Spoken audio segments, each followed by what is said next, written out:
scared to death before every game, even regular season game, even spring training games. I was nervous before every game. I ask the guys now on the team if they're nervous. They say no. I'm saying, how can you not be nervous? Yeah. Now, once the game starts, you're not nervous anymore, but just that anticipation of going out there and performing. Home, here he comes, the throw, safe. Brett has doubled. He is 3 for 3, and the Royals lead 4-2. George Brett's greatness is measured in numbers: 3,154 career hits, which comes in 16th on the all-time list, 317 home runs, by far a franchise record. And you saw what happened when an umpire tried to take away one of those home runs because of a little pine tar. The fastest dugout to home plate charge in the game's history. Now they're called George Brett out, and here comes an argument. Here comes an argument. George Brett at the plate. Oh, and he is furious. He's trying to get to an umpire. George Brett may have already been suspended. Brett's greatness is measured in awards. He's the only Royal honored as American League MVP. He was a 13-time All-Star. When the Hall of Fame called, Brett learned he'd been elected with the 4th highest percentage of votes in history. His greatness is measured in achievements. He's the only player to win batting titles in 3 different decades. The numbers, the awards, the achievements clearly define one of the best careers in baseball history. Never met and never knew, and to this day, anybody that wanted to win more than George Brett. The guy that comes closest for me that I knew personally was Nolan Ryan. But George just refused to lose at anything. I've said that he is the toughest mentally player that I've ever known. And there was no shirking that responsibility. He loved being up there in the clutch. Did he always come through? No. It seems like it because we remember those moments. Sure. But he did, I think, more often than not. Where Brett takes the next step are the moments, those occasions when a game's outcome or the fate of an entire season is reduced to the time it takes to snap a finger. George Brett lived for those moments.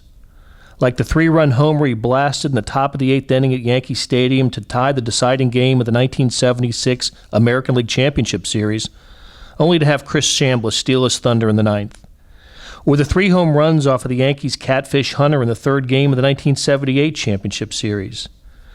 There's the grandest home run of his career, that 3-run bomb off of Goose Gossage in the 1980 series, yet again at Yankee Stadium, that paved the way for the Royals' sweep and first World Series appearance. Now Brett steps in. Gossage ready to pitch. Swinging a high fly ball. Deep right field. There she goes. Home run.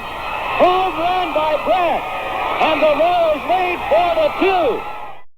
The epic game, the 1985 ALCS against the Blue Jays, Game 3. The Royals were down 2-0 in the series, had lost 10 straight postseason games. One more loss and they were toast. What happens? Brett goes 4 for 4, bangs out 2 home runs, scores 4, drives in 3, makes the defensive play of the game when he throws out a runner at the plate, and the Royals win 6-5.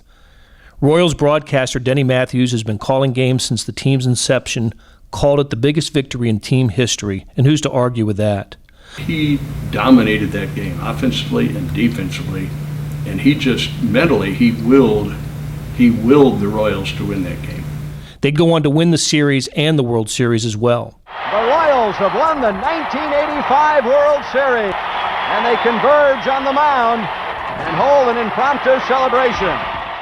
The question's been asked, what's your greatest moment in baseball? I always say winning the World Series, because it doesn't matter who you are. If you're the clubhouse guy, if you're the ticket taker, the guy selling cotton candy, man, when that game's over, the 5th or 7th game of the World Series, and you're part of a championship team, it doesn't matter who you are. You feel as good as the guy that was the World Series most valuable player. There's no better feeling in the world that you can experience in a baseball uniform. In 2 World Series, Brett hit .373.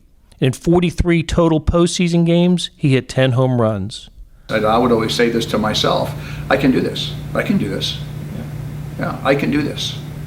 I just try to give myself some self-confidence that I'm capable of handling anything that's thrown on my table. And it's easy to believe in yourself if you've had success in situations before. Yeah. And I had some success in situations before, so it was easy for me to pump myself up and really believe in myself, because if you don't believe in yourself, you have no chance.